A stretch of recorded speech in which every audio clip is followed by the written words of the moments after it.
Babu, we know. Thank you very much, Mr. Speaker. Mr. Speaker, the internegram between Azimio One Kenya Coalition and the Kenya Kwanza is keyword, Mr. Speaker, in the apex of the law, in the supreme law of the land, and in the Constitution in Article 108, sub-Article 2, that was also read by Honorable Kimani Ichung'wah. Mr. Speaker, the article is clear that the leader of majority shall be the leader of the majority party or coalition of parties. And going by that, Mr. Speaker, in simple terms, it is very clear that Azimio, kindly give me time. Mheshimiwa, I don't know why you are so excited.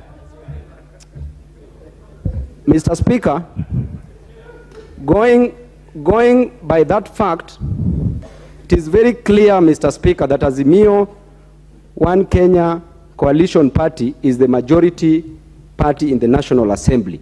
Mr. Speaker, going by the, just keep quiet, one. I know you know only was English, so just keep quiet. Mr. Speaker, going by the rules of interpretation, the literal rule, the golden rule, and the purposive approach, the facticity of the fact is that Azimio Alliance, Azimio One Kenya Alliance is a coalition, is the majority coalition party. Mr. Speaker, number two, we talked about marriage. Mr. Speaker, Azimio is a subsisting marriage, and in this marriage is a potential polygamous marriage. And Mr. Speaker, this marriage is not voidable because there was consummation in this marriage. Mr. Speaker, the person who presided over this marriage was overqualified, Mr. Speaker. And then, Mr. Speaker, the grounds for divorce, number one, is adultery or unfaithfulness, which we never experienced in our marriage, Mr. Speaker, because we campaigned together happily. Mr. Speaker, another ground is irreconcilable differences, which we never experienced, Mr. Speaker, in our marriage. And Mr. Speaker, a ground of insufficient or lack of finances has never been a ground. That our partners,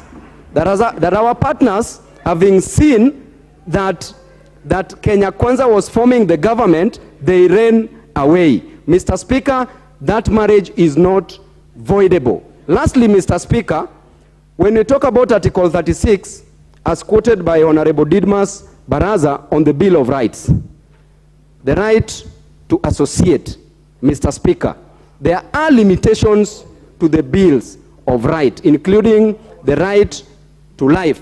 Mr. Speaker, in the doctrine of necessity, in the case of the Queen versus Dudley and Stevens in the United Kingdom, Mr. Speaker, you know, when these defendants were on a trip, a voyage, Mr. Speaker,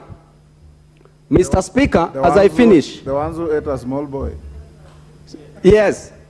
Thank you, Mr. Speaker. Mr. Speaker, the two defendants killed Mr. Parker and fed on him, ate him. Then, Mr. Speaker, in the High Court, it was decided that it was not necessary to take life. But upon appeal, Mr. Speaker, it was decided, they were vindicated, that it was necessary for them to take the life because either way they would have died. Therefore, there are limitations to any law, Mr. Speaker. Be that as it may, Mr. Speaker, our marriage was... Babu, the court said they should have cast lots as to who should be eaten. Mr. Speaker, Mr. Speaker, Mr. Speaker, you are diverting law.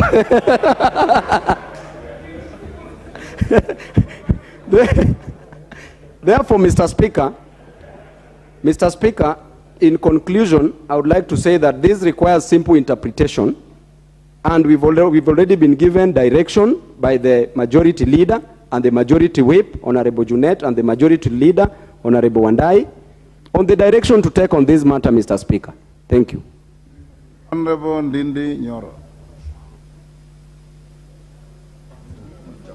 Thank you very much, Mr. Speaker.